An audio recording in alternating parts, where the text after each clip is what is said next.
Good evening, everyone. Good evening. My name is Mansour Kazaruni with Page & Steele IBI Group Architects. I am the co-chair of the ULI's program committee, along with Mark Kindrachuk of Intermarket. And I'd like to thank you all for coming out on this cold, wet evening and attending this evening's Fireside Chat with Mayor Hazel McCallion. At the outset, I'd like to thank our sponsors, our event sponsor, Bird Construction, Daniels, FMC Law, Cadillac Fairview, Fram Group. Thank you all very much for your generous support. Background on the Fireside Chat event. This is actually our 5th Fireside Chat event, and these discussions have in the past given us great insight into the illustrious careers of some very distinguished individuals. We've had Ned Goodman here in the past speaking with Michael Cooper, John Love speaking with Blake Hutchison, Eddie Sunshine and Fred Wax, Peter Sharp last year interviewed by John O'Brien. So this is our 5th event. Background on the ULI. ULI is a not-for-profit education and research institute whose mission is to provide leadership in the responsible use of land and in creating sustainable, thriving, living communities worldwide. Tonight's agenda, we will have a question and answer session at 7 p.m. following the discussion tonight, and we hope to wrap up no later than 7:30. We encourage you to submit questions for the Q&A discussion through Twitter. The address will come up on the screen, the Twitter, or by email. You can email toronto@uli.org, and we'll be receiving your questions, and they will be read out by one of our volunteers. A quick background on Mayor Hazel McCallion, born on the Gaspé Coast in what she described earlier this evening as a little town. Mayor McCallion has committed more than 40 years of service to the residents of Mississauga. She's been the mayor since 1978 and is currently in her 11th term. Her leadership and accomplishments on the local, provincial, national, and international stage are far too many to list tonight, but we hope to hear about some of them very shortly. Without further ado, I will introduce Jennifer Keesmaat, who's joining her on stage, who is the recently appointed Chief Planner for the City of Toronto.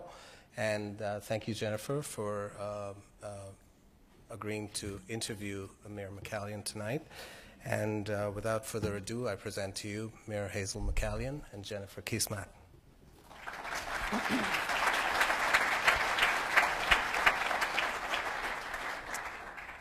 Well, I must say that this is one of those events that I'm quite confident only comes around for me once in a lifetime. And when I received the invitation from ULI, I said, sorry, could you come by again? What was that invitation? I am absolutely honored to be here today with you, Mayor Hazel, to have this conversation, to learn from your experience and your insights in so many years in public service.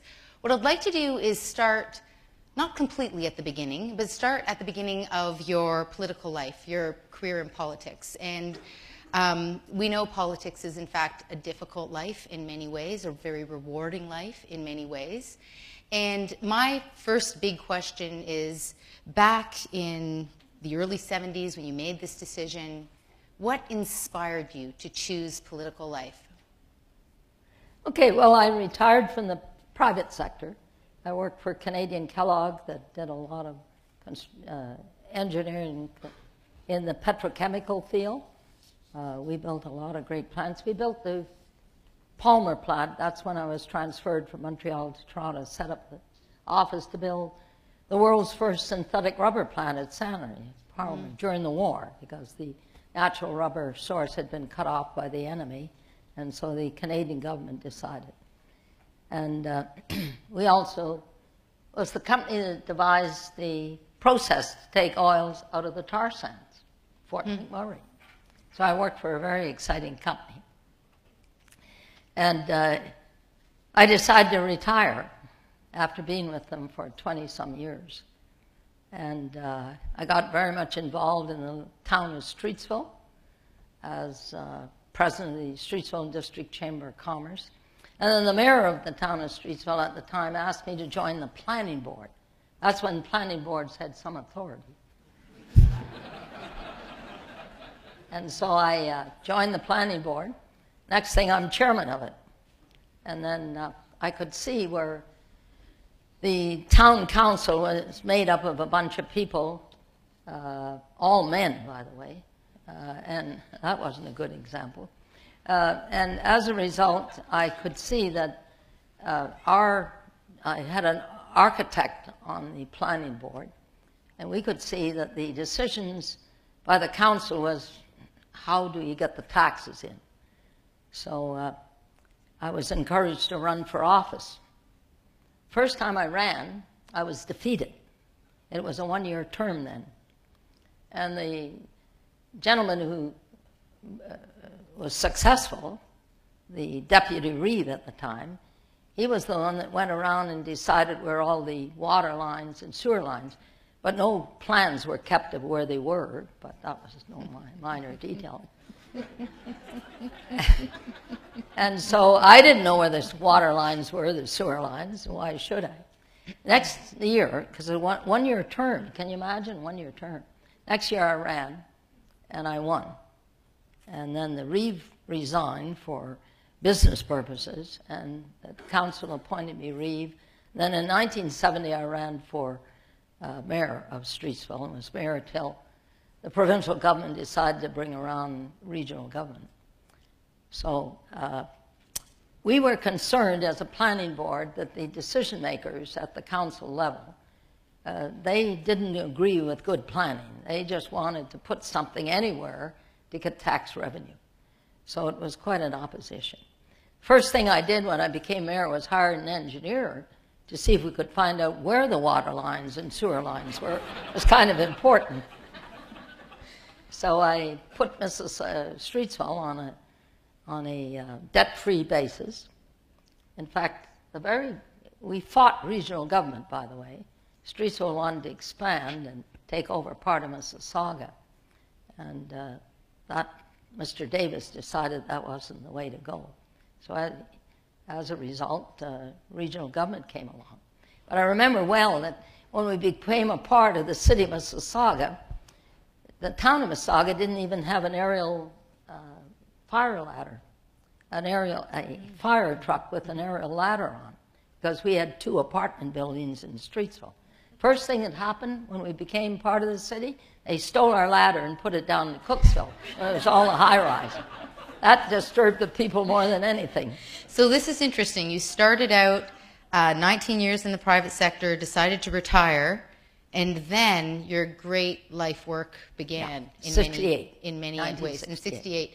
And it was planning that was a key driver for you. Planning was the basis on which I got into politics. Interesting. And you began to hire professionals, and you've built up a great professional entity at the city, and there's great respect for the bureaucracy you built. When we became a part of the city of Mississauga, we really took it over, the town of Streetsville. Is that right, Barry? He knows. Barry Lyons was working with Markware then, right? Remember Erin Mills Parkway? They wanted to put the road through Streetsville. I said, no way, you're going around it. That's why we have Erin Mills Parkway, right? So in those beginning days, it was a very small place. It was easy to be very hands-on. How would you characterize your leadership? Are you, do you roll up your sleeves? Are you working really closely with the bureaucracy? Do you kind of empower people and set them free? What's your approach? How have you created that bureaucracy that you have? Well, when regional government was formed in 1978, in which they put Streetsville, Port Credit, and the town of Mississauga together, and Brampton. I sat for 2 years as the Streetsville representative on the city council, and I was being put in a negative position. I was always complaining because the town of Mississauga was not well managed, and they had no policies, etc. And my expertise in the private sector was policy. Studying policy is to get we'd be awarded a contract to build, for instance, Petrofina Montreal, and you had to get organized very quickly to get it done. You had policy and procedures, etc. So that was my expertise in the private sector, getting the job done. So you walk in the door, you've got a lot of fixing to do. Where did you start? That's right. So in 1978, I decided that I'm not going to sit here and be negative, because I think it affects your whole body. Mm-hmm. I mean, you become negative in dealing with your family and everything. So I said, I'm either going to go up or go out. The developers put up $60,000 against me. He said, ever let that wild woman in. It'll ruin development in Mississauga. Bruce McLaughlin, who is one of the largest developers in Mississauga, he put a lot of money up against me. Became one of my best friends. So, Barry, you know that. In fact, I'm sure your developers put a lot of money up against me, too. But I only had $12,000, and my opposition had $60,000. But I won. And, So you had this moment, and you said, not going to do that politics of negativity. I'm going to build something up instead of tearing something down. I ran on a program of planning for people, to providing a community where you serve people, because I don't know what else we have to do other than serve people and businesses, etc. I have never promised to cut taxes, I can tell you. In fact, I often tell people your taxes are going up. And I get an applause sometimes, which I've never figured out. So I ran on planning for people, and that development must pay its way. And we took into the city of Mississauga a development levy of $50 per house. That was what Streetsville charged. Not legal, but we did it. And that was a hydro charge. So I was going to get here later, but this leads very nicely into the conversation we're having on the regional scale right now about how we pay for our transportation infrastructure, how we pay for transit. We've got a pretty good debate going on right now about this conversation, what we're willing to pay for, what we're not willing to pay for. Can you weigh in on that conversation about regional planning and some kind of a regional mechanism or tool for transportation, in particular transit infrastructure? Yeah, well, one of the greatest faults, as I look back, one of the greatest things that we did not do well, and no municipality has done it well, transportation should have been the basis of all planning decisions, of all development. And when you look back into the GTA, why are we in this traffic congestion? Transportation is dealt with, but land use, when you determine the land use, transportation is one of the things should be the basis of the land use decision. And it has never been, and it still isn't. We've absolutely made that mistake on a regional scale. Yeah. There's absolutely no doubt about that. Well, we made it locally and we made it regionally. You know, when you look at what has happened, we just haven't made transportation a priority. Well, and one of the challenges is now we're trying to fix something that's really tricky to fix in retrospect. So we're talking about big dollars, $34 billion for a regional plan, but we still really don't have the right kind of land use to support great movement on the region. Yeah, you know, the provincial government has never allowed us to. I used to chair the mayors and chairs of the Greater Toronto Area for 10 years, getting us together to try to look, because we are an economic unit, to try to look at how we could work together. This was voluntary. Then the province got the smart idea to bring in the Greater Toronto Services Board. So we had to disband our voluntary effort. It lasted for a few years and was defeated. Then they brought in the transportation plan.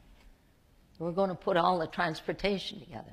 Until the province, and I've told the Premier this often, until you make Metrolinx responsible for land use in the GTA, it's not going to be successful. Because here we are in the GTA approving development without the necessary transportation needs of the GTA being dealt with. Well, couldn't it be that we kind of have a cascading effect where we have a regional transportation plan and we ensure that there's alignment with our local planning mechanisms? The concern I have about weaving those two things together is that you would get crushed under the magnitude and the weight of the task. Like, even just as the chief planner in Toronto, we're pretty crushed under the weight of the magnitude of the growth that we see just in the city of Toronto. If that was taken out to a regional entity, gargantuan task. Yeah, but let me tell you, you're building, development in the downtown of Toronto is just booming. Where's the transportation plan? Well, that's what we're trying to develop right now. It's absent. It's 20 years late. It should have happened. No, it's not only 20 years late, but every day you're adding to the transportation problem. And we are too. Not just Toronto, we are too. You know we have gridlock, but it hasn't stopped the development. It's true, but part of our planning framework in Toronto, a big part of it, is about moving less, and moving less is about putting people into environments where they can choose to walk and take transit. So directing our growth to the downtown, we're seeing that. People in the downtown own less cars. And politicians are just as guilty, by the way.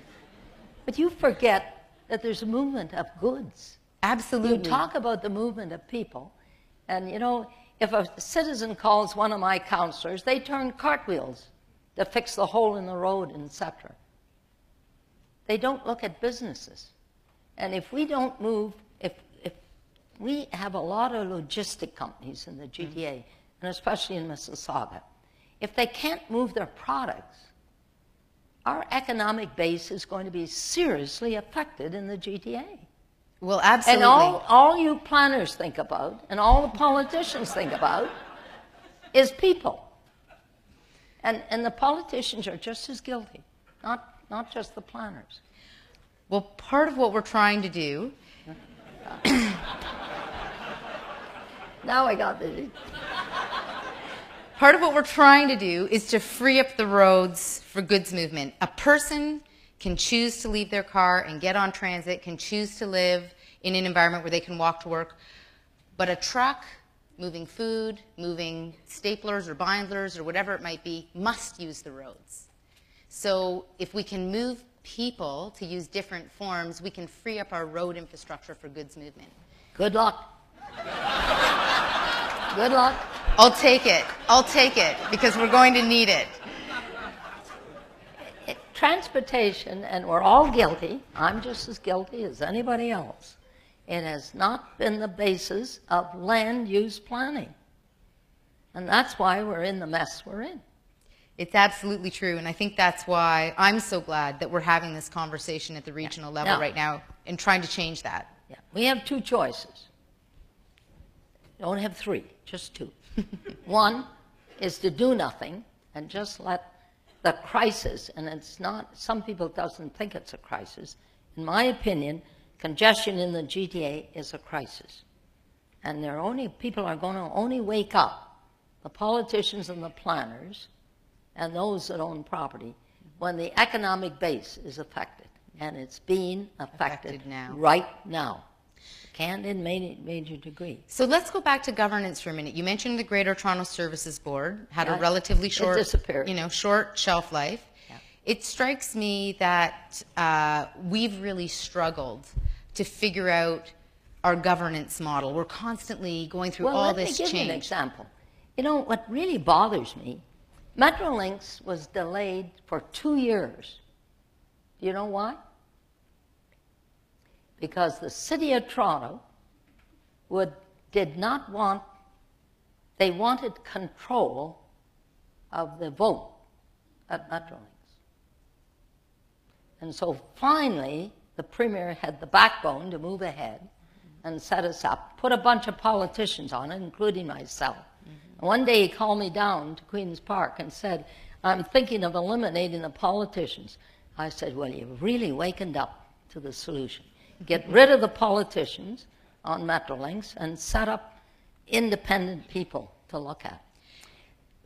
David Miller held up Metrolinx for 2 years from being formed because he wanted the majority of the vote, and the province wouldn't give it to him. So this is interesting because this is one of the challenges I think you can see at a local level in many municipalities. Possibly yours is accepted, but definitely in the City of Toronto. People back into their corners. They have a certain perspective and a certain interest, and this is a really good example. You know, the City of Toronto jockeying for its interest, other areas jockeying for their interest. And it strikes me that frequently our inability to move forward is because everyone's backed into a corner and no one's coming out of their corner. And I'd love to hear from you in your experience. How have you been able to get people out of their corners, to get people to collaborate, to get ideas moving forward? Well, I've been working for years to try to get the GTA working together. And the biggest problem is the City of Toronto. There's no way I can win this one. It's not happening. You folks in Toronto think you're God. And you know, you've made a mess of a lot of things. And you haven't seen the light that Toronto is the center of the Greater Toronto Area. We set up the Greater Toronto Marketing Alliance to promote and sell the Greater Toronto Area internationally. And all the 905 regions put in their money and put in their staff and set to work on it. Where was Toronto? They set up their own. So here Toronto is a big problem. Have you ever considered running for mayor in the City of Toronto? I'll be glad. I'll tell you, if I was 40 years younger, I would. Because the City of Toronto, what happens in Toronto affects us. Absolutely. Seriously. And affects all the regions around. And if we could only get, like I had a meeting of the large urban mayors. I'm chairman of the large urban mayors of Ontario. And we meet and we're really doing a great job in trying to find sustainable funding and create jobs, etc. Toronto is never at the table. How can you put together the Greater Toronto Area unless we have Toronto at the table? Well, is that kind of a situation like the big kid on the playground that's kind of the bully that, you know, isn't going to take Toronto? Is that the problem? No, it's not their bullying. Because the interest is shared. It's a shared interest. They just think that if it's Toronto, look at what the Toronto Board of Trade did. Let me talk about that.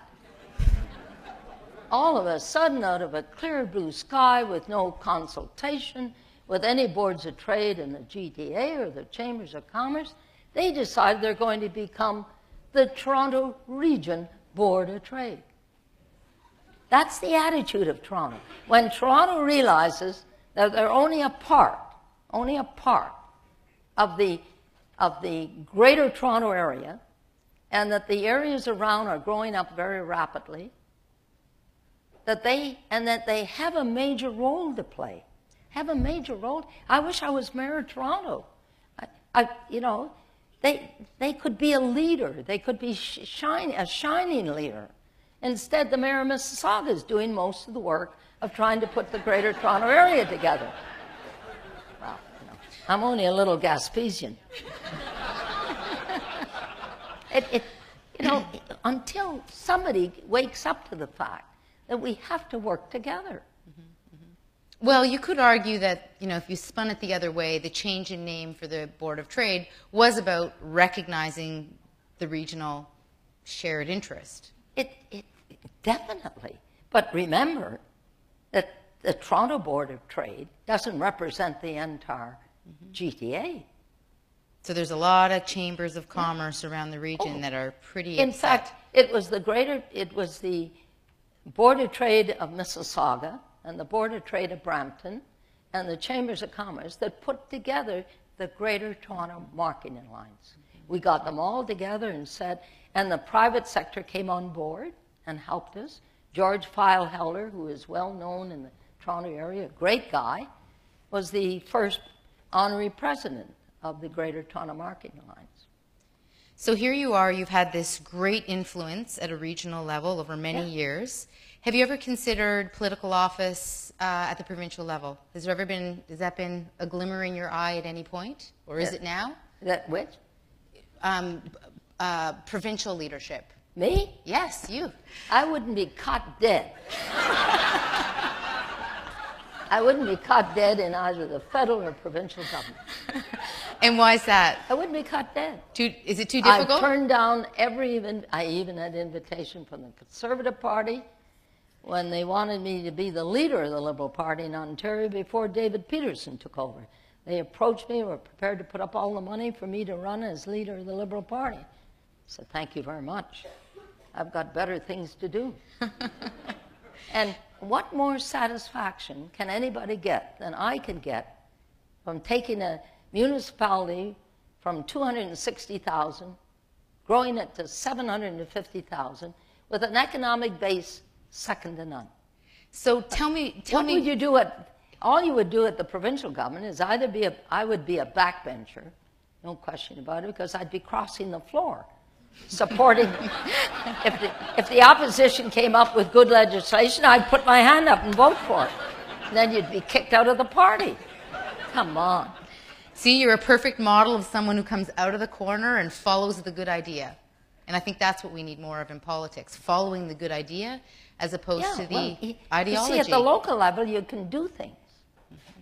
You can do things. As an MP or a backbencher, what decision power have you got? In Ottawa, it's the Prime Minister makes all the decisions. In Queen's Park, it's the Premier. So let's talk a little bit about the relationship between your private life and your political life. And what I'm curious about are the sacrifices that you undoubtedly have had to make to have this very, very public life. Well, I've been very fortunate. I have a family that has supported me. I had a wonderful husband that was so supportive as I was mayor of Streetsville and the family, etc. It is tough. You got to manage it. There's no question about it. You can't get up in the morning and not know what you're going to do. You have your house to look after, you have your family to look after, and then you have to get to the office to your job. So it's not easy. I'll tell you what I am concerned about. I think the time has come that with all the controls that are being placed on politicians, that very few are going to offer themselves for office. Mm-hmm. Mm-hmm. Well, and from my perspective, it's pretty thankless. I have used my influence for the last 35 years to build a city. And after the public inquiry that was called by our famous person, you all know her, the judge said, well, you used your influence. I use my influence every day as mayor. That's the whole point. Oh, now you got to check with an integrity commissioner to find out if you should use your influence. It's not going to encourage people to go on and do the job, get the job done. And,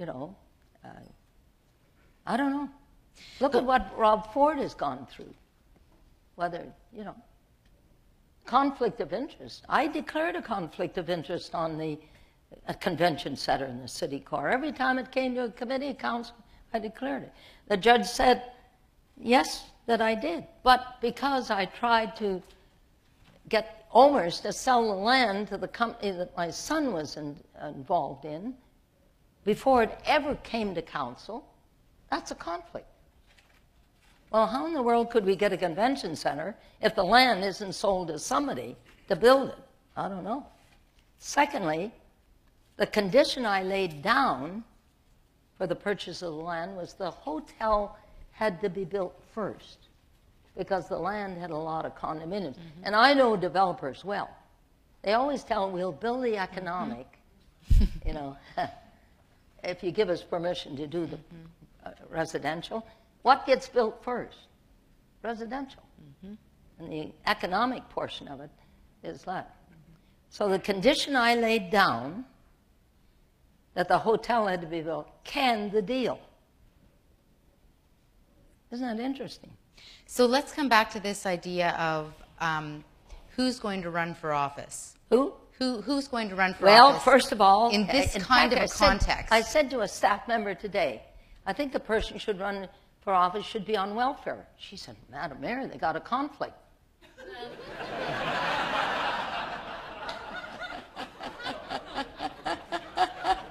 Own nothing, have no family, because if your family works for somebody, and if somebody can find out that they are connected with something that had the business to do with the city, charged with conflict.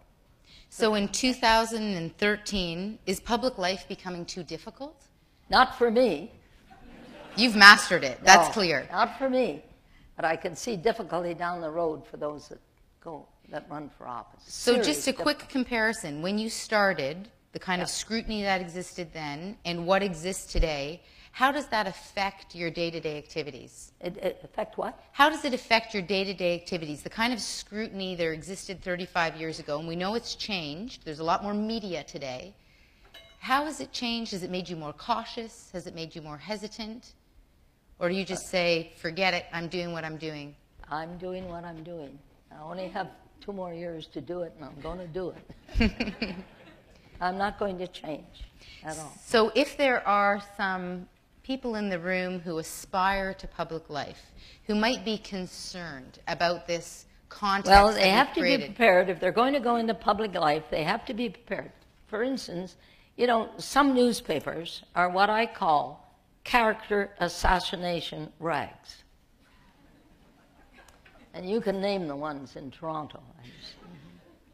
They're out to assassinate the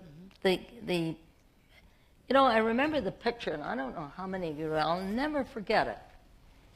Remember Chrétien and his wife adopted a boy, right? I didn't know if you knew that. And the son at 45, the adopted son, committed some type of infraction and was charged. Chrétien and his son was on the front page of the Globe and Mail. Yeah. Any other son would have done it? Well, that's another thing. But because it was his son, front page, that's the type of things that the press is portraying of people that are in office. Anybody else's son, it wouldn't be on the front page. It wouldn't be in the press at all, maybe. So there's an issue here. The media sees its role, the third eye, as holding political leaders accountable, and yet that very accountability is constraining good people from being willing to go into public life. I say to the press, don't let the facts get in the way of a good story. They don't like that. Well, and I think... And let me give you, I listened the other night to the story on Mike Duffy, a senator. And the guy that interviewed him is a press reporter. And he said to Mike Duffy, how many years did you serve checking up on politicians doing the wrong thing? Think about it. So here I am. I've just started my life as a public servant, as a chief planner in Toronto. Yeah. Only five months that I've been doing it. Where were you before that? I was like you. I was in the private sector. I was a private consultant. So I've made a big leap in terms of trying to figure out, as one counselor said to me, you've got to learn to talk like a bureaucrat. But I think it's precisely because I don't talk like a bureaucrat that I have the greatest potential of being effective.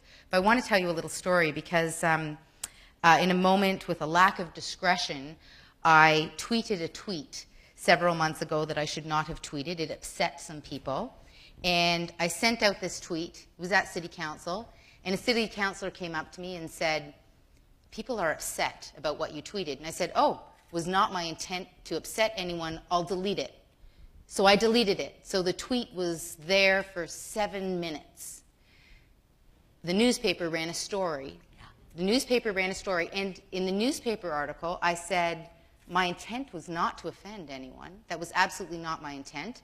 The moment I discovered I had offended, I removed the tweet. It's like a conversation, and I say something, and someone says, you're absolutely wrong, and I say, oh, so let me get it right then. It was like a clarification. That incident where that tweet was live for 7 minutes gets repeated again and again and again in every newspaper article. It's inescapable.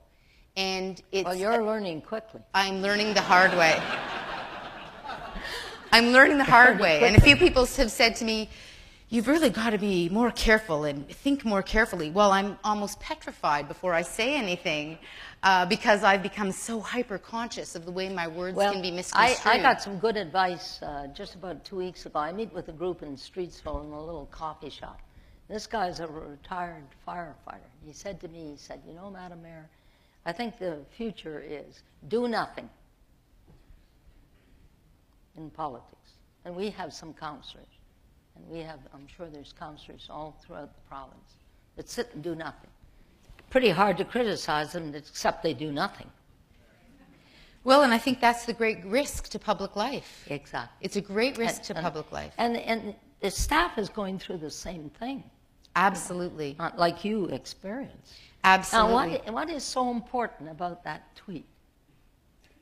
But the newspapers just love to grab it and emphasize and blow it out of complete proportion. Well, and when I started at the City of Toronto and I met with all of my staff and was trying to get a sense of the landscape at the city, one of the things that I heard again and again is that staff had retreated in their roles, and I discovered all these brilliant, passionate people who were excited about city building, many of whom said they had retreated, almost like turtling, because anytime they came out, they got their neck lopped off. And so there was this retreating, and I think the same thing happens for public servants as it does for public politicians. Well, it's happening with public service, but more so for politicians. Yes. Public service has been escaping it to a certain degree, but it's going to come out. Talk to our city manager. I think she's in here. The audience. You know. So what's the solution? What's the solution? What's the solution? How do we move forward? How do we invigorate public life in this kind of a climate? Going to be very, very difficult. Very, very difficult as I see it. I don't envy the role of future politicians. I think it's they're going to have to be so careful. You know, there's a lot of risk in being a politician. You have to take risk. And but today we're just being lowered down to the point where you really, if you want to be a success, do nothing. Don't make any decisions. If you don't make decisions, they can't criticize you, except to say you didn't make a decision. They can't criticize you because you helped this person, or you helped that person, or you did this. So what do you feel is your boldest decision? You know, what are some of your boldest decisions? Oh, you know, the moments where you really went out on a limb. Well, one of the boldest decisions was during the derailment in 1979. I was sort of a young mayor then. And one of the boldest decisions was to phone Ottawa and tell them to get somebody down here without a guy with a pair of boots wandering around and doing nothing. And the Minister of Transport of that, who now is out in Alberta, will never forget that. And it was a bold decision because we were going nowhere on this train derailment with a chlorine tank with a big hole in it and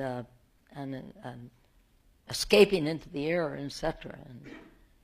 And it was a bold decision. I took the bull by the horns and phoned Ottawa. So immediately they sent a crew down by plane to help us with the decision that we had to make on the derailment.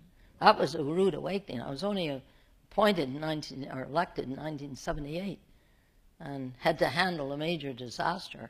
Had to evacuate 250,000 people. It was the largest evacuation in North America at the time. So that threw me into decision-making pretty quickly. So part of why that was successful was because you had the networks to call up the right people to make that happen. Was that a part of it? The province was with us, but the federal government had to get with us, and they sent down a guy, I remember wandering around and doing nothing.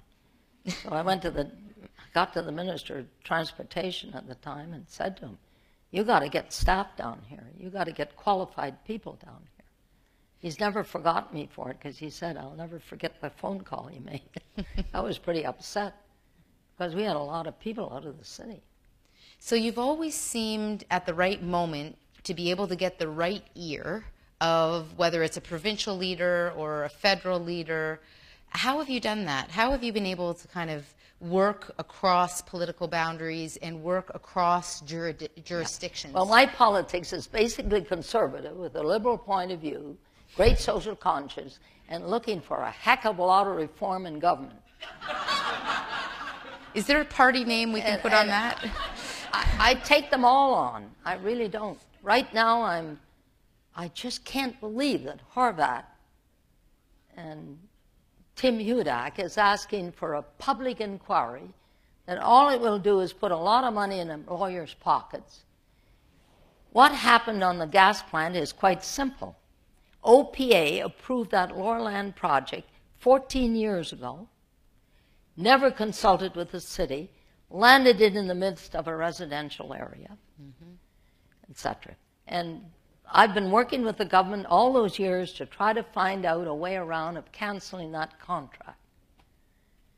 The province made a terrible decision by not canceling before there was a hole in the ground, right? They started the work. Yeah, start the work. And they canceled it. Anybody, I don't know who would deny that they canceled it to save 4 positions. And if you cancel a contract, you better be prepared to pick up the tab. And you don't know what it is because you don't know how many lawsuits are involved, etc. What more does Tim Hudak and Horvat want to know about it? I don't know. Do you? But a public inquiry, the only reason for a public inquiry is character assassination of those that made the decision at a very high cost to the taxpayers. So That's what the inquiry in Mississauga was all about. So isn't this the catch-22 around the earlier conversation we were having around holding public servants accountable? It used to be that a public servant was in fact an esteemed position. And today we tend to go after our public servants, and this is actually a good example of that. Exactly. Well, yeah, I mean, they're out to find out who sent a memo, etc. It was a very bad decision to cancel it when it was half up. And half up is more costly than canceling it before it started. Because they got to tear it down, they got to replace it, etc. Very, very bad decision. But what more do we need to know? It was a bad decision. So tell me, what has been the toughest challenge that you've faced? What has been the most difficult? Is it, is it weekend meetings? The most difficult was I fought regional government, and I still believe that regional government in the region appeal is wrong. It's duplication second to none. It's costing the taxpayers a lot of money, and it just causes another big administration. We are the 6th largest city in Canada. Do we need to be in a region? Yes, we need to be in the region. I would prefer to be a part of the region of the Greater Toronto Area as a whole. Here we have Caledon, a rural area, that if they tried to fix all their bridges, it would bankrupt them. So they're in the region so that Mississauga, especially for all these years, has been financing the region. Brampton is coming along now. And by the way, Brampton now is interested in getting out of the region. The time we wanted to get out of it, they weren't interested. So the regional regional model government is unnecessary. It's another administration. So why do we need 2 administrations? But it sounds like you're suggesting that really the region makes sense, but it needs to actually be the Greater Toronto Hamilton region. Exactly. No, leave Hamilton out of that. Leave Hamilton out.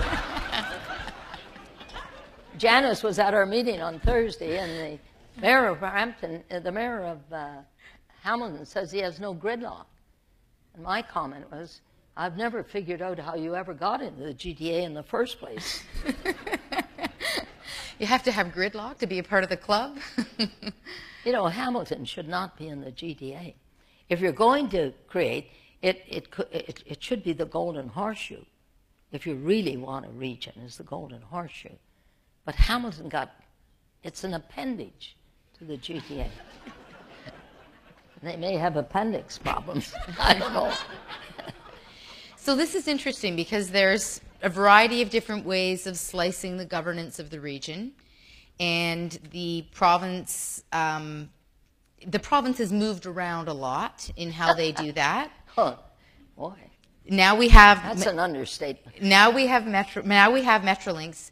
Where should that conversation be happening? Where is it? A provincial conversation? Is it a collaboration? Well, you know, where do we have that discourse? My greatest hope in Metrolinx, and to date I haven't been disappointed, and I hope I won't be, that the decision, there's not a lot of money, and I'm concerned about the stand of some politicians that everything has to be underground. You know what? If we had lots of money, let's put it all underground. The point is we don't have the money. So where we can do light rail transit, we should do light rail transit if we're concerned about moving people and goods, because it's the faster way to get to the end. The point is that the decisions or recommendations of Metrolinx has got to be based on need. Mm-hmm. Not politics, mm-hmm. because decisions in the past have been based on politics. Mm-hmm. You know, where did the subway go? Nowhere. Mm-hmm. The one that was built for $900,000, close to $1 billion, mm-hmm. goes nowhere. It was politics, mm-hmm. two politicians, local and provincial, getting together. Mm-hmm. So Metrolinx, and they better not veer from it, because if they do, I'm ready to really go after them. Based on priority. If that priority is a project in Toronto, even though I have one in Mississauga, that's where the money should go. If it's going to make the greatest contribution to the impact, to the gridlock in the GTA. We got to get away from these political decisions and spend the money, the little we have, on priority. So your leadership in Mississauga has been characterized by a clear vision, strong municipal leadership. What's the role of ongoing public consultation? What's the role of bringing people into decision-making? I say to the people of Mississauga, if we ever left the planning of Mississauga up to them, Mississauga would be a hell of a mess. You know, you get public input, and it's not all bad. And it's very essential that you consult with the public. But remember, you're the decision maker. And it's up to you to take the staff professional recommendations. And my staff knows that they better come forward with professional. I don't want them to play politics, and they don't. They come forward with their best recommendation and not cater to the mayor or members of council. And if we say no, even though they're right, and then it's our responsibility, not theirs. They've done their job. So, in my opinion, we've got to have staff in all the municipalities that are professional and will give us their professional advice. That is extremely essential. And not try to play politics or play to councillors or the mayor. Well, there's some models across the country. Vancouver's a really strong example where there's a very strong separation between the professional staff and the political staff. Toronto is the opposite. Toronto, it's like this. It's completely entwined. Mississauga, it sounds like it's much more separate. Well, where's all the staff here today? Is that right? They are asked to give us their best professional advice. They're not always right, by the way. Of course not. And the politicians are sometimes right. But always don't feel badly because we make a decision that is not in line with their recommendation, but then the responsibility then transfers from them up to us. And we're accountable. They're not. In other words, every 4 years we come up for election. So the people will judge us on the decisions we made. So let's talk a little bit about the shape of the city, the way the city's been built out. Mississauga is a suburban municipality. You now, through your strategic plan, are pursuing the Huron-Ontario corridor, focusing on creating a more vibrant downtown. Could you talk a little bit about that shift that's going on in the city right now? Well, our biggest problem is that, I don't know of any city around the world, except maybe in Australia, that started from a hayfield with a core. Because most cities have spread from a core, no matter how minor it was. Maybe it was a railway stop, right? And spreads from there. We started in a hayfield just a few years ago. Square one. I was mayor of Streetsville at the time, invited to the turning of the sod of Square One in a hayfield. When I was elected mayor in 1978, I sat in my office and cows and horses grazed across the field where the Marilyn Monroe building is now. That's not many years ago. It's not. On the trajectory of the life of cities, so we've had Mississauga's a baby city. Struggle to build a city and to get in the city core, the things that we want. We have a vision, there's no question about it. The staff has come up with the help of consultants with a good vision, but we don't own any land. Like the Hershey Center should have been in the city core, but nobody would take up the challenge to put the Hershey Center in the city core. When the only reason Sheridan College is there is because we bought the land that was supposed to be for the convention center. We bought the land and leased it to Sheridan College. So I don't know, we just haven't been able to build. I remember that one plan for the city core, we had a vision of 12 million square feet of office space in the city core. We have very little office space in the city core. So we've got a challenge that most cities don't have. Well, and one of those challenges is that cities are often a product of their time, and there have been different trends in urban planning, and Mississauga is a product of a moment in time in urban planning that was focused on single-family dwellings. It's a product of its time. I'm wondering if you can comment on what it means for the city moving forward, given that it has that Well, I'm known as the Queen of Sprawl. That's what the papers call me. I don't know. Sprawl occurs in all cities. In fact, I believe Don Mills is sprawl. Right? That was a pretty big development in Toronto. So we're not the only one that has sprawl, but it's true. When Markburg came out and Cadillac Fairview, etc., that's what the people wanted. That's what the market called for, was single-family homes. And to convert it to high density has not been easy, because people don't like density. And yet, we've done it. Our density, if Ed is here, aren't we second in the GTA with density next to Toronto? Yeah.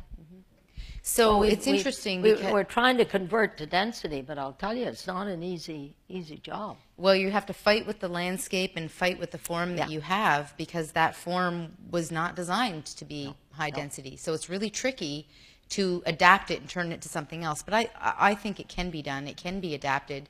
One of the things we're seeing in the city of Toronto is in some of our suburban neighborhoods, particularly on the periphery of the city, is that there's a lot of invisible density, in as much as a lot of these single-family homes actually have many, many people living in them.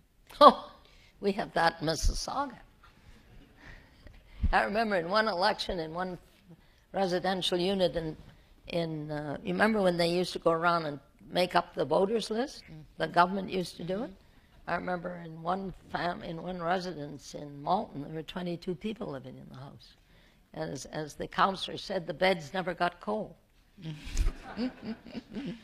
But you've got a pretty high density, and in some ways, if a lot of those people have a car because it's the best way to move, that's part of the movement problem. We estimate we have 30,000 illegal apartments in Mississauga. Wow. And the only way we ever know about them is people complaining, and then we investigate it. And unless we get permission to enter, which we don't have, except going to court, the province doesn't give our fire department the right to enter without permission. In Vancouver, there's a movement that it's a bit unfortunately named. It's called eco-density, but the idea is around adding density in laneway homes and in coach houses and through additional units on the back of residential homes as a way of adding more density in suburban neighborhoods and in suburban areas. Is that the kind of idea that Mississauga might consider moving forward? Yeah. Well, my concern is that we have spent, as I said the other night, we have spent a lot of money with the province insisting we have an official plan. The province has insisted we have secondary plans. And we've built our services based on that planning. Because you got to serve people, and you got to serve businesses, but let's take people. So we build community centers and libraries, etc., based on that population that will be produced with all that very expensive planning. Now comes second units in residential homes. What does that do to our planning? Our community centers are loaded now. We add another 10 to 15, 20,000 people with second units. It throws our planning right out the window. Well, if you had the cash lying around most of those community centers, you've got land. You could build them out and add more amenities. Not in all cases. Not in all cases. No. You know, remember why Thatcher was defeated? She believed in a head tax. And the only solution to all this increased density that wasn't planned, is head tax, not property tax. Well, I think people would argue you could have a gas tax. And she got defeated, so I'm not suggesting it. Right. That's why you've been here as long as you have. You see, it's interesting. The province mandates all this, and they say every 5 years you have to look at your official plan, you have to bring it up to date. And then all of a sudden, out of a clear blue sky, they come in with legislation and says, oh, this is mandated, you got to do this. What does that do to all our planning process? We plan a library on servicing so many people within an area. I mean, we had criteria that for an indoor swimming pool, it was 50,000 people we would build one. Outdoor swimming pools was 25,000. Community center to accommodate so many people. Well, what does it do when all this density comes in, which is fine, better use of land, no question about it, and more people? So it throws your planning right out the window. Well, wouldn't it be fair to say, though, if we look at the services and the amenity that you've been able to provide in Mississauga, in many ways, you've provided the Rolls-Royce version. You've got wonderful community centers. You've integrated your libraries with your community centers, which is a model across the country. Would it not be fair to assume that moving forward, that level of service is in fact going to go down? Like, I think about areas where we're adding a lot of density in the city of Toronto.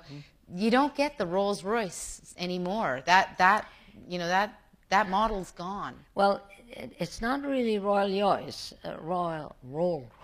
service, because our community centers now are overloaded because of the illegal apartments, for one thing. Secondly, with the densities that are occurring, that have occurred to date.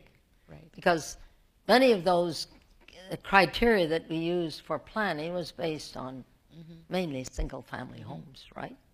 Because that was the time of the day. So now we have to you know, we have to replan based on this. Are you surprised by the way Mississauga has become this wonderful magnet for new immigrants? Is that something that you would have envisioned 30 years ago? No. They love Mississauga. Well, and it comes back to these amenities, because having a great library, having access to a great school and a recreation center is a really important part of beginning Well, Toronto to just integrate. declared themselves as a sanctuary for immigrants. We've been a sanctuary for years. We don't have to declare it. We're it.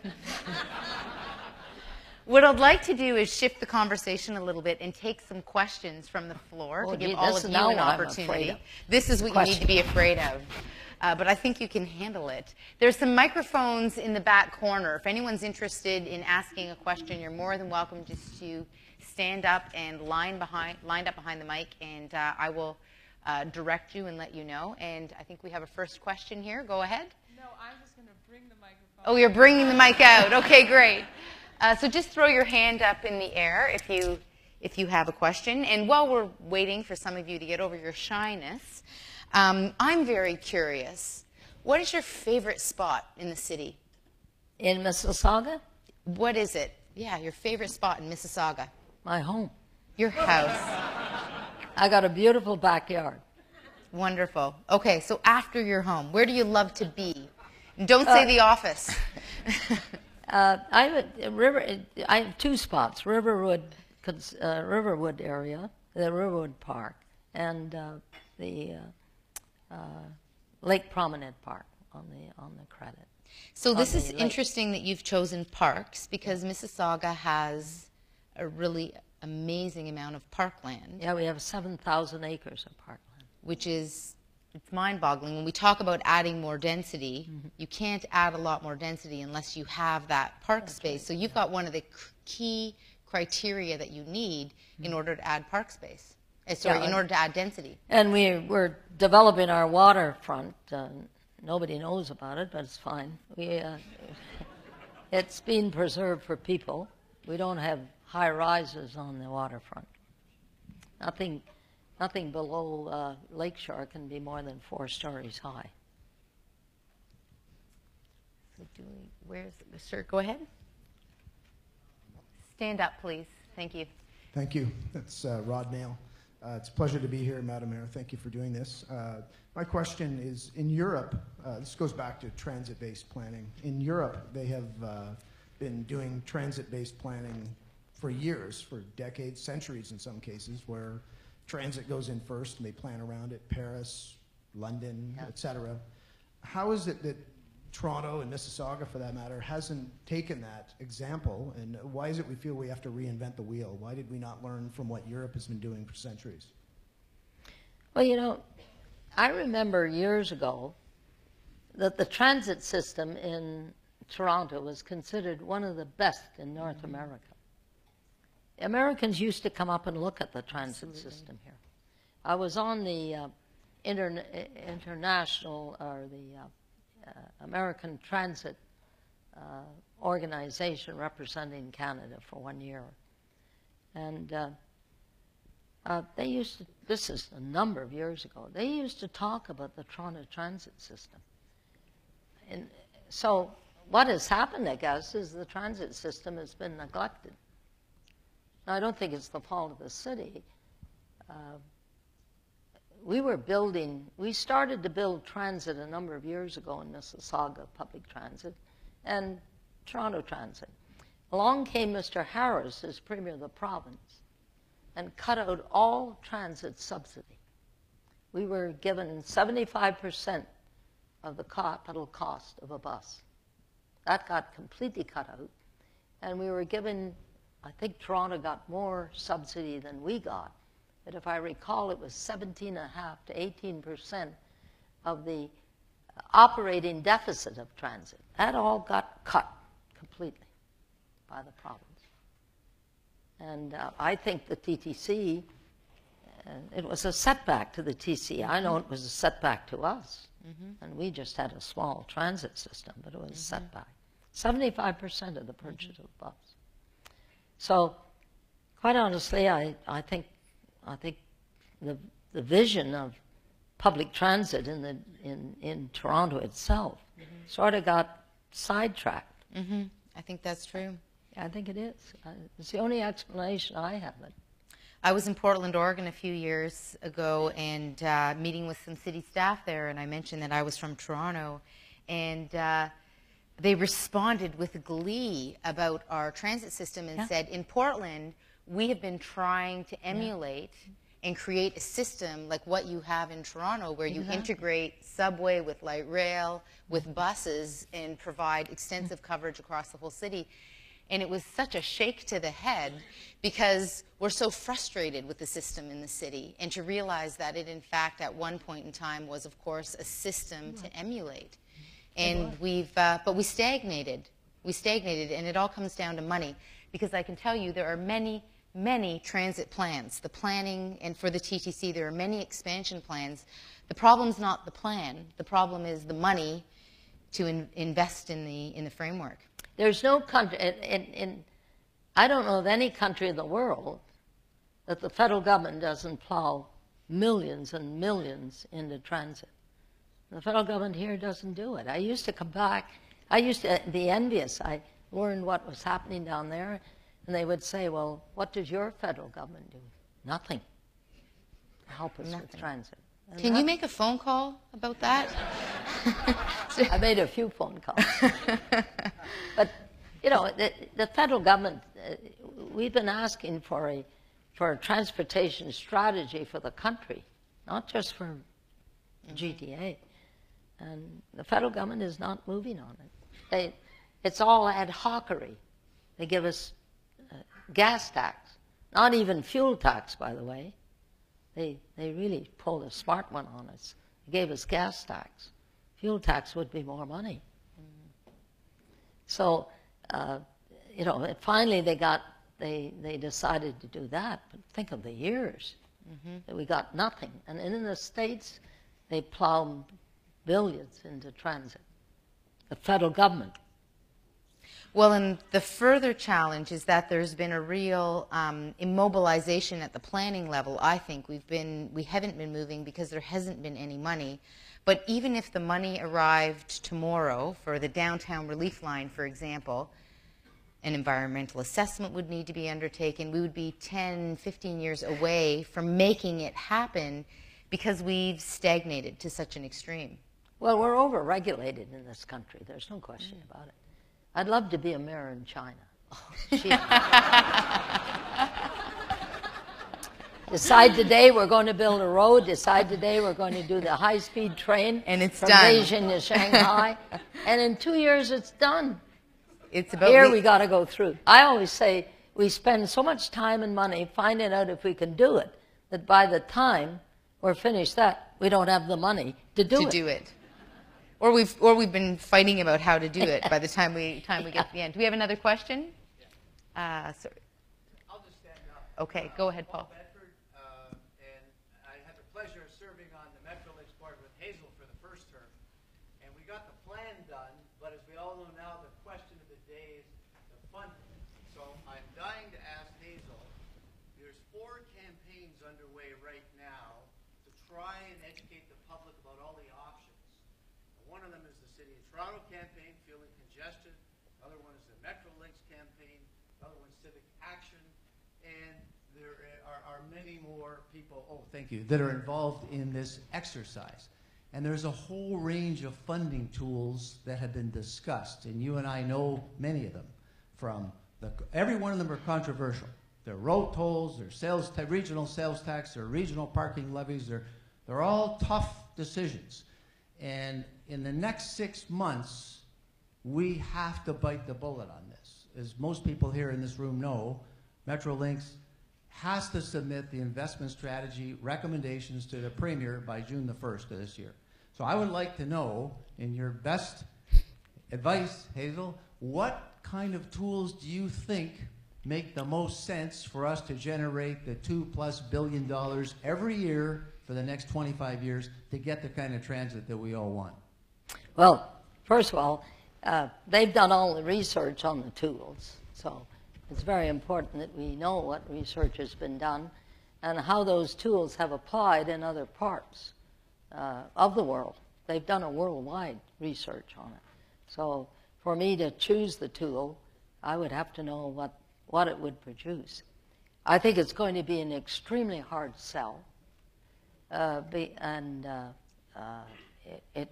it's going to have to happen. There's got to be tools, and it may be more than one tool. It may be a number of tools. And the public are not going to be happy. There's no question about it. So the decision makers are going to have to make a decision and get on with it. If you ask people that want their taxes to go up, I think it would be sold in a much easier way if the people knew it was dedicated, that the money they get would be dedicated and wouldn't go into the general funds of the province or the municipality. But it's not going to be an easy sell. Do you people think don't we want have taxes? Do you think we have the political leadership to be that gutsy? We need some gutsy decision making. But how can you combat? How can you combat the leader of the Conservative Party saying he thinks that by us cutting costs at both the provincial level and local level, that we can finance the $50 billion capital project? That's not possible. Yes, there can be money cut out, no question about it, and especially, by the way, in Toronto. I would like to give you a little tour of my division, where we don't get cookies and muffins like you do in Mississauga. Well, I think the Mayor of Toronto has done a good. I think the Mayor of Toronto has done a good job of cutting the costs. There's no question about it. But when you have the leader of the Conservative Party saying, well, we don't know, we're going to reduce taxes. There's no such thing as reducing taxes. It's not a reality. That's putting your heads in the sands. It's interesting that he's saying that, but we at the local level raise taxes. I don't know. We do it every year. Every municipality, there's very few municipalities in this province that doesn't raise the property tax. Well, and out west, they're raising them 6-7%. So there we have the situation. And in my opinion, it's going to be another tax or another couple of taxes to make it up. As I say, do nothing and live with the transit, with the gridlock, or do something and help pick up the tab for it. That's the only two choices we have. Yes, you can cut costs. There's no question about it. You can all do that. I think we do a fairly good job in Mississauga cutting costs and such. I think we do a very good job, if you really want to know. Our staff comes forward every year with millions, 2 or 3 million cutting and finding new ways of doing things. We do that. There's always somewhere to cut costs, but it's not going to touch the capital costs. The capital costs. Not the operating and maintenance. Which is a whole Capital other cost piece. is a one-shot deal. Operating and maintenance. And my position is that the province is going to have to fund the capital cost.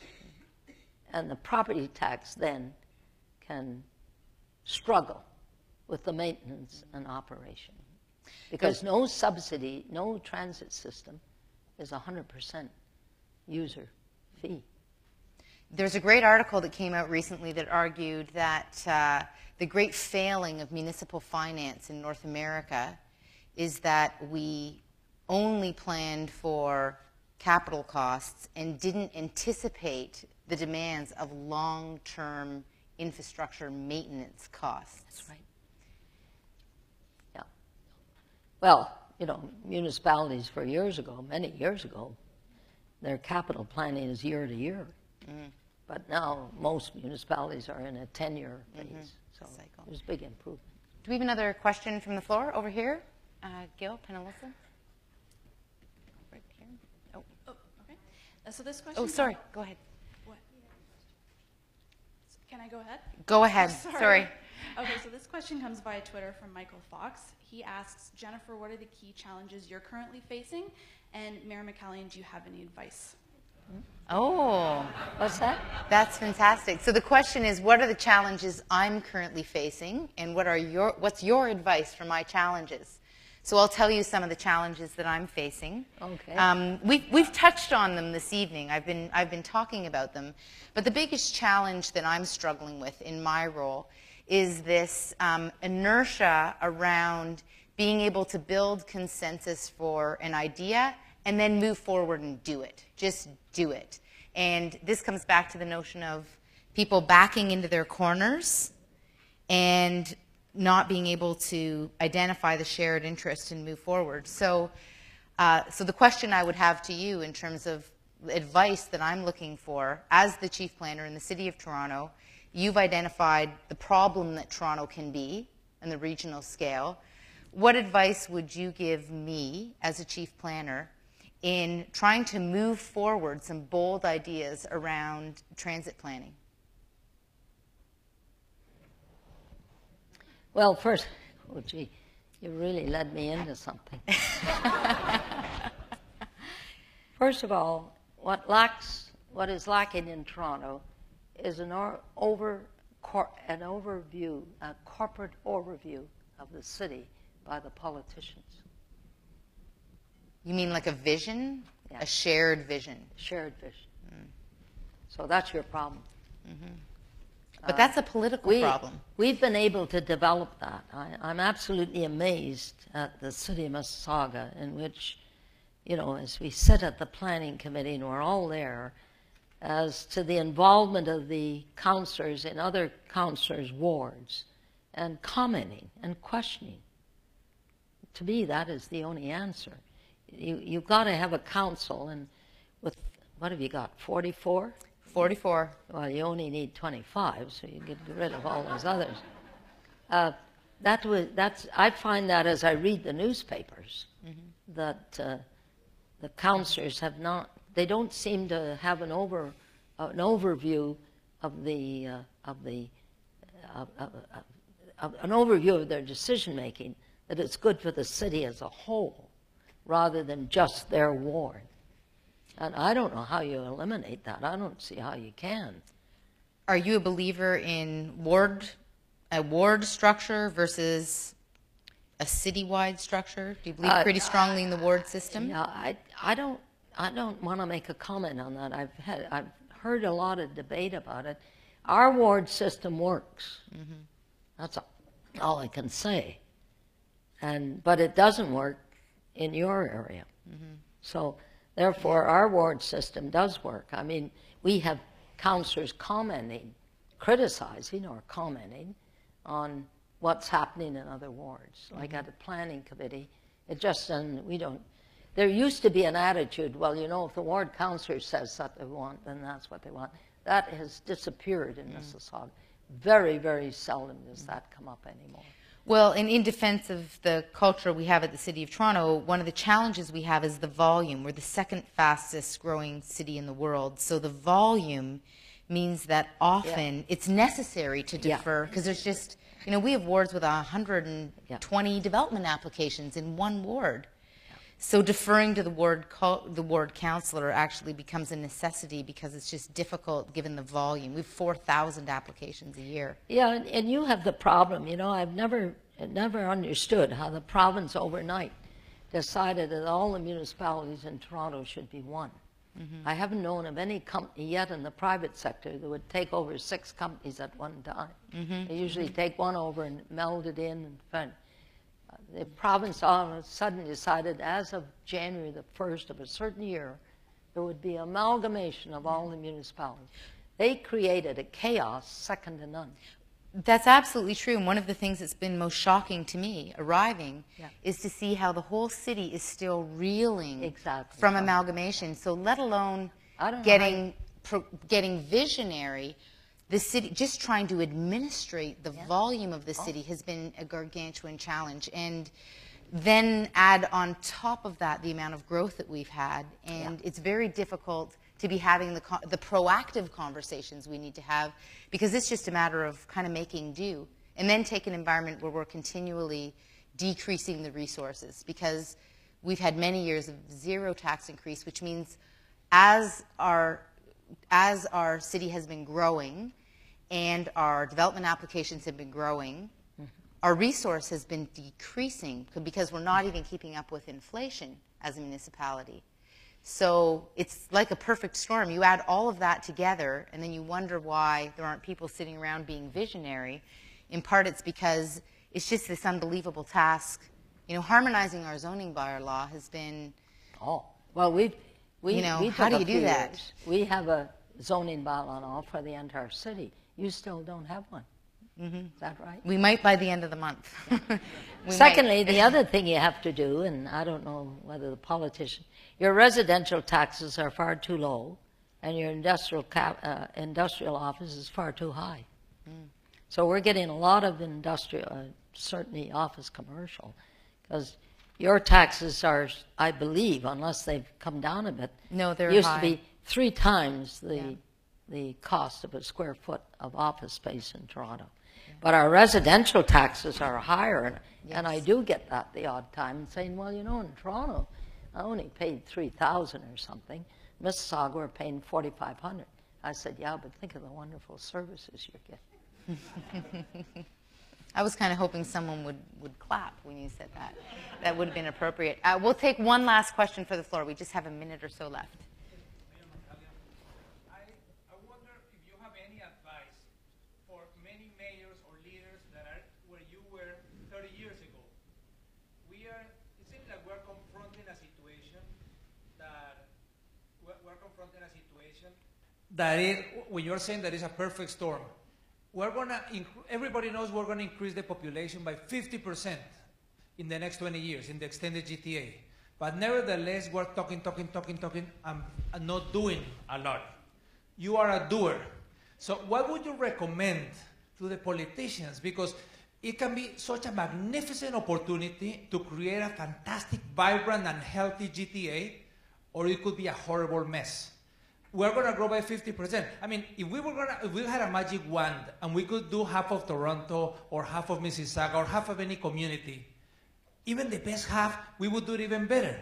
That is the magnificent opportunity that we have. But nevertheless, there doesn't seem to be a sense of urgency around public transit, around parks and sidewalks and safe streets for the children and the older adults. So what would you recommend? What would you think are the key priorities for decision makers from the private sector, from the public sector, and for elected officials to make now in order to have a wonderful GTA in the next 20, 30 years? Well, I don't believe in a large government for the GTA, because I think when government gets too big, it's not very effective. You lose control, for one thing. I remember when I was mayor of Streetsville, I used to sign the welfare checks. And some I held up because I knew what they were doing they shouldn't have been doing. Now, you don't dare ask if somebody's on welfare. It's not permissible. So big government is not the answer. What I would like to see in the GTA is a coordinating body in the GTA, like we have with the Greater Toronto Marketing Alliance that looks after international promotion of economic development. It's only one aspect. But what we need is some structure that we, the politicians in the GTA, get together. There's nothing now, absolutely nothing. It's all disappeared. Metrolinx is not it. Metrolinx is only dealing with, in fact, they're only dealing with transit. Mm-hmm. They're supposed to deal with transportation, but they're only dealing with transit. They're not dealing with roads. Mm-hmm. The MTO is still messing around with that in the roads, etc. So we lack coordination. There are those that believe we should have a government structure. I don't agree with a government structure. I think it's far too big. Look what's happened in Toronto with putting all those bodies together. It'll take, I would say it'll take another 10 to 15 years to sort that out, to get them working together, because as she has said. So it's coordination that's needed. And I hope somebody will put it together. And it needs the Mayor of Toronto to lead it. So what are your hopes? I don't know. But that's my advice, a coordinating body. That we meet on a regular basis, as we were doing so well, even without Toronto, meeting and talking about the issues and making representation to the federal and provincial government, even though we weren't a formalized structure, but we were still doing it on a voluntary basis. Now we have nothing, absolutely nothing. Mayor Hazel, the time has gone by in an absolute flash. It's been like a flash in the pan. I wish we had another hour or two. I'm going to turn over the floor to Leslie Wu, who's going to close our session. So first of all, thank you very much to Jennifer and Your Worship. Let's give a little round of applause. Been fun. So I think we'll all agree it has been a remarkable evening to witness the commonality which is stretching, and Paul Bedford let me know it's 5 decades between Jennifer and Hazel. So it's quite a privilege to have this conversation. First of all, belated happy birthday, Your Worship. Oh. And I'd like to, in particular, thank the Mayor, first of all, for enlightening and sharing with us her origins as a planner for the people, to thank her for what she has sacrificed in public life and the portfolio that she has delivered through the City of Mississauga, to thank her for taking the risks that you have done and being a doer and not just doing nothing, and also for being what I classify as the modern woman.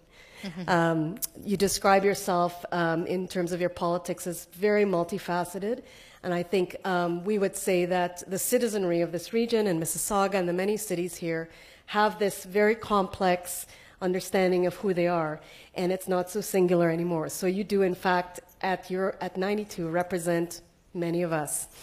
And in many respects, to thank you also as a resident of Toronto for being one of Toronto's greatest champions. And it is our loss that you don't want to run for mayor, but anyway. So without further ado, I really want to express our appreciation. I also want to thank the event sponsors, Bird Construction, Daniels, FMC Law, Cadillac Fairview Fram Group. And I particularly want to thank the ULI Urban Land Institute Women's Leadership Initiative, of which I am a part, because we were particularly excited to have 2 significant women from this area to be part of the Fireside Chat. And our initiative at ULI is really focusing on celebrating the success of women in building a better Toronto. And what better 2 people we could have here to represent that. So thank you again. I have a couple of housekeeping announcements, if you don't mind. Just a reminder to everyone here that on March 12th, ULI student career event is taking place, and we have lots of openings still. And in April, for those of you that are interested, ULI is launching our 2013-2014 mentorship program. It's in its 5th year, and it's a great way to become involved with ULI and give back to your community. And on May 1st, we are hosting a program on density in the downtown and the changing Toronto skyline, which I think will be a lot of interest to many of you. So thank you to our speakers. Thank you to you all for taking time out this evening. I particularly want to thank my sisters from Metrolinx. We have quite a big showing tonight because of the interest in this issue, but also to everyone else. I think we can count this as a raging success. Thanks to Jennifer and Hazel. Thank you very much.